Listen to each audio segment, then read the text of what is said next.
Na obali plavog našeg Jadrana, ispod južnog dijela Velebita, leži romantično hrvatsko mjestance Ražanac.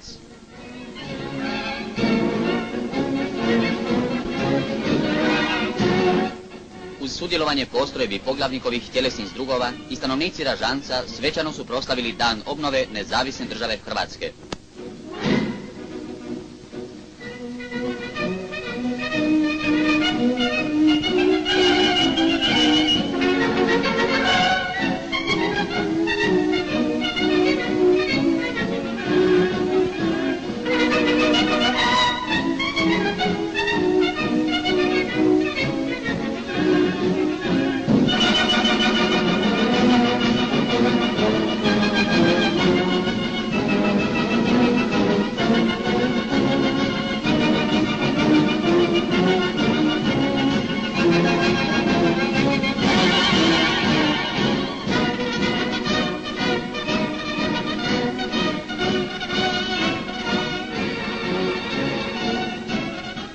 U ustaškoj riječi narodu i postrojbama govornici su iznijeli značenje onog velikog dana kad je poglavnik pred 3 godine ostvario težnje svih Hrvata u domovini i izvan nje.